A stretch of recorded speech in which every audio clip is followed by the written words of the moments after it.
Slovakia or the Czech Republic? Oh, no, you can't do that. You are one country once, no? Can I say that? Is that true. sensitive? Yeah. It is still harder to be a woman in politics than it is for a man.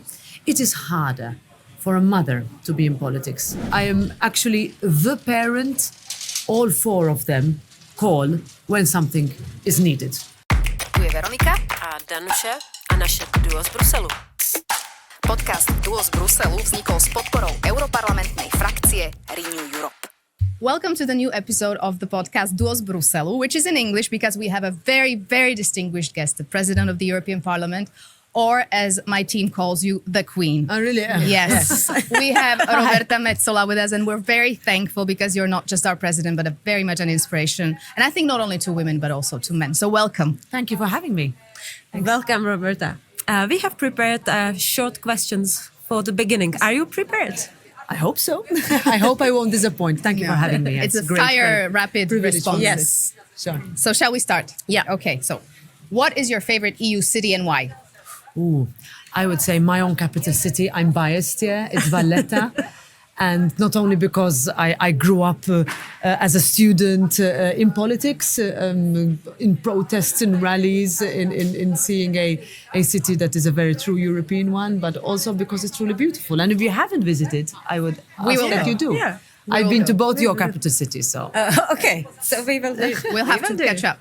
Yeah. The song you are listening to before a big speech. Oh. The final countdown. I'm a little bit old school.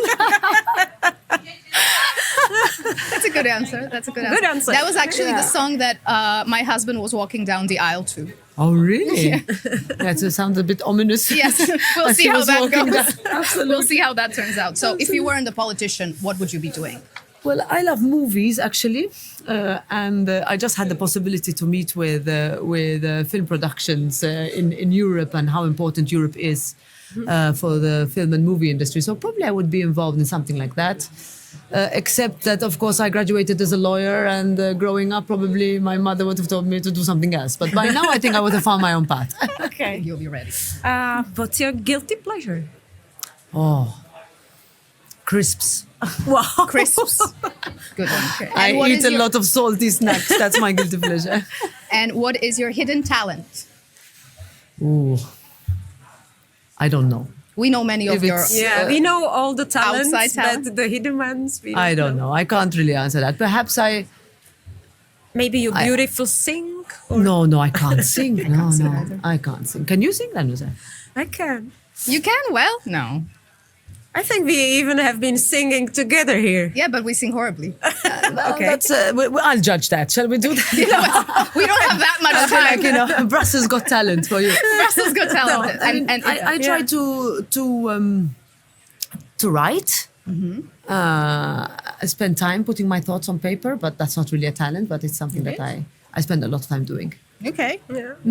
And I have tricky question. What is more difficult, to be a president of the European Parliament or to get the kids to bed? Oh, this morning my two younger boys started school, and that was hard. So when I got up and said, this is the first challenge for me, and then I looked at the rest of the day, and this day is pretty difficult, I think that would have been my hardest. Yeah, my daughter started school for the first time on Today Monday as well. here in Brussels. Oh, yes, on Monday. So it was very tricky. Very tricky. Okay, and obviously the most important one. Are you ready? Slovakia or the Czech Republic? Oh, no, you can't do that. You are one country once, no? Can I say that? Is that that's true. sensitive? Yes. But we are brothers and sisters. I spent a lot of my youth as a campaigner for my country to join the EU with both your countries, and I have friends from both of them. And I would spend a lot of time, on a train between Bratislava and Prague, and they are really still both amazing cities. So no, you don't get me to choose. It's okay. I'll let you fight over that between Yeah, you. we will fight it out later on. Thank you. Roberta, people in our countries, they think that the Brussels is quite far from their life. They are perceiving the president of the European Commission, but it's sometimes difficult to explain that there are more significant roles in Brussels politics, like the president of the parliament. We would like our listeners to know your story, because you are only the third woman in the history of European Parliament, and we are living in the 21st century. So we would like to close the gap between the European Parliament and people who are listening us at home. So could you tell us in very short your story, how you became the president of the Parliament and your role in your home country? Well, the frustration of our citizens is real. And I think for far too long, we did not pay enough attention to it. When I ran for the European Parliament elections, the same election as last year with you, it was my 5th European Parliament election. And I must say that this is not a new debate, that people say decisions are taken far away, we don't understand them, they are complicated, they make our life more difficult than easier. And if there's one result that we took from last year's election, is precisely that. Either in some countries, people did not go to vote. We have a significant challenge in both your countries in this regard. Secondly, that there is a certain skepticism of politicians in general. No distinction being made between those who really want to work for you and those who don't, frankly. Not all politicians are the same. And also that politics became a dirty word. And what I would like to do, and I've been fighting, I would say, all my life to do this, is to explain and to admit when things could have been done better and to be honest. Frankly speaking, I think that in the past we made mistakes. I think we might have gone too far, too fast for some of our citizens. I think we took decisions that we didn't explain well enough. So we can't have the luxury to wait any longer and wait, let's say 2029, the next European Parliament elections comes and we start again to explain what we did. Programs like this help. We need to have many more of them. And I would invite, as I invite all our 719 colleagues, is to spend as much time with our constituents as possible. When we take decisions on security, it matters to them. Now that we are really looking hard at where we went too far, with bureaucratic impediments for our small, especially the smallest businesses, where our people in the countryside, in rural areas, feel far away. We need to tell them we are rolling back some obligations for you because we went too far. Where we continue to insist on sustainability, then we should be proud of doing that. Where we say we are going to hold firm in our negotiations with other countries, where we negotiate with the United States, we look at our relationship as we go forward with China, we look to India. These are things that our citizens are asking for us. If at the end of the day, and this we need to ask ourselves, we are not making our citizens' lives fairer, more equal, safer, and easier, then we would not be doing our job. Exactly. Yeah. And I think you're doing it very well when it comes to explaining, and you're very visible, very approachable in the European Parliament, but also outside. And truth be told, you're one of the most visible female leaders in Europe. This is a program when there's 2 female MEPs, new MEPs, mothers. So we want to talk a little bit about women in the political sphere and in the political role. So how do you see that? Because this, you said, it's your numerous election. How do you see the role of women evolving in the public sphere? Why do they need to be at those negotiating or at those decisive tables? We need to work much harder for more women to get elected.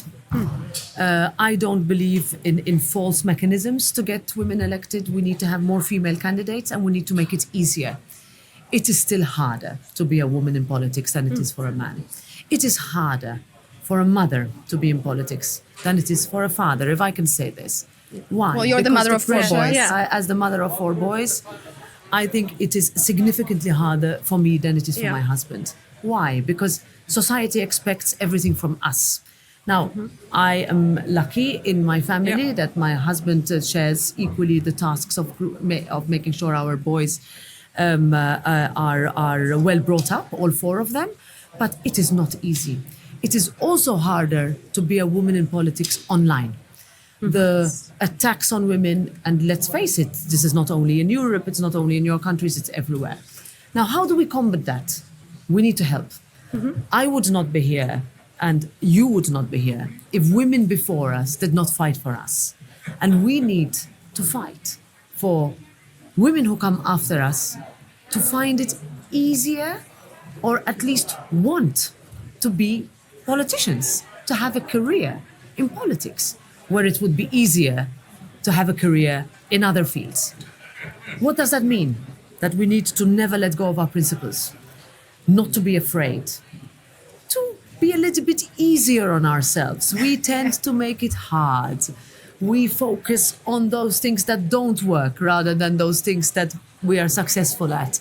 This is also a gender issue that we have to be honest about. Do you deal with that as well yourself? Absolutely. Oh, Every day. I sometimes need to remind myself that not only to focus on when things, do not work out perfectly, but when things could be improved, and then take the next step.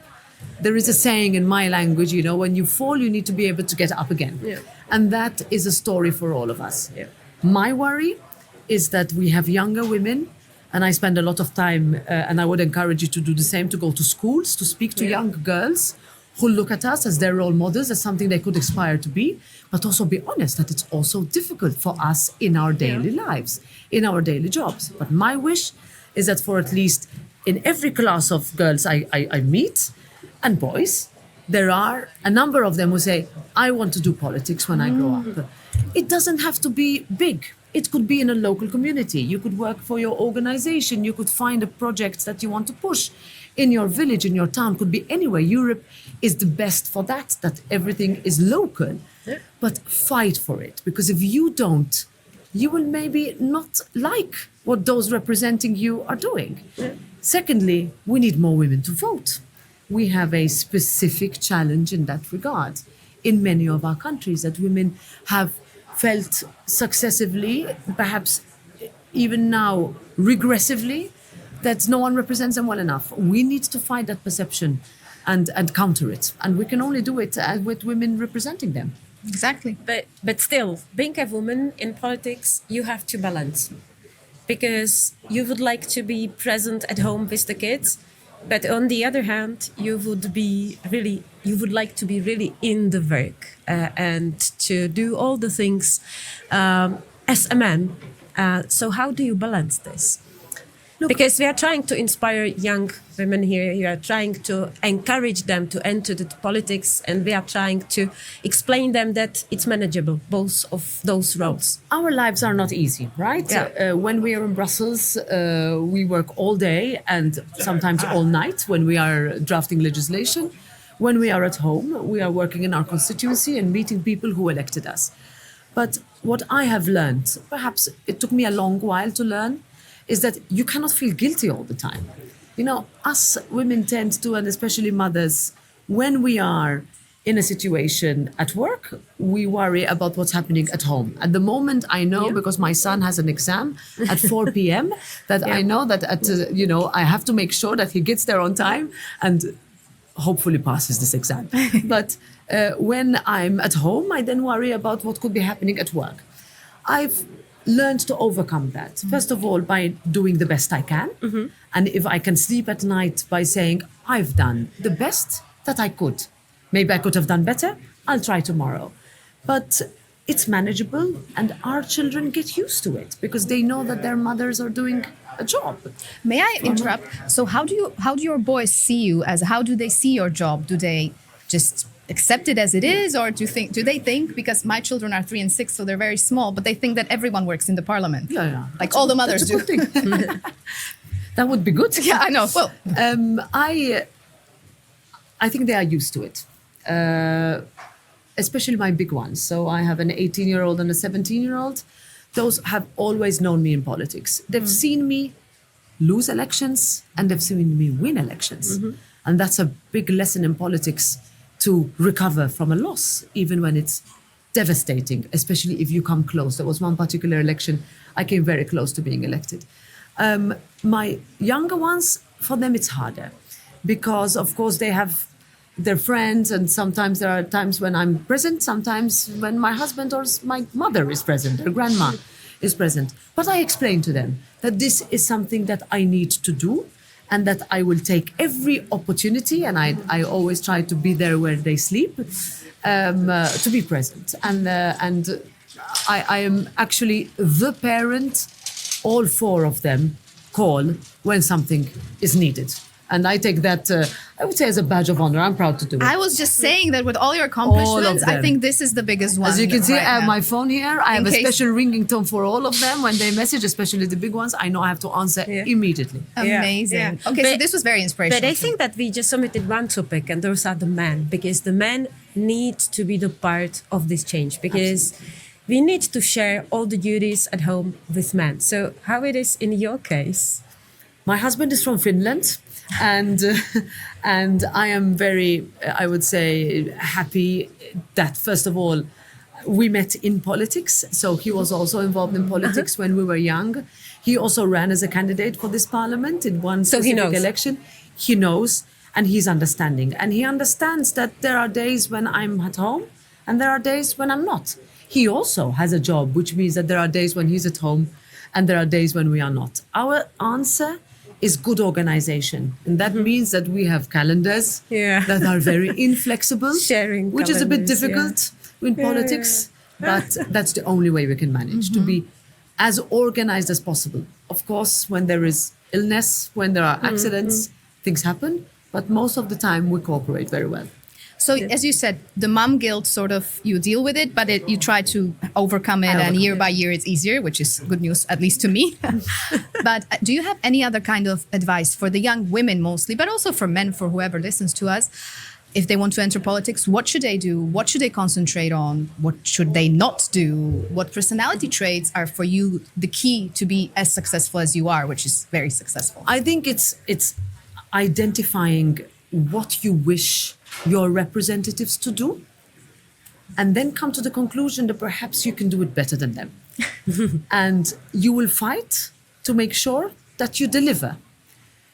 We believe in principles. Sometimes my worry is that politics has lost that core, that ideology, in a good way, has lost its relevance. And what do we mean by ideology? That you want to represent your citizens as best you can.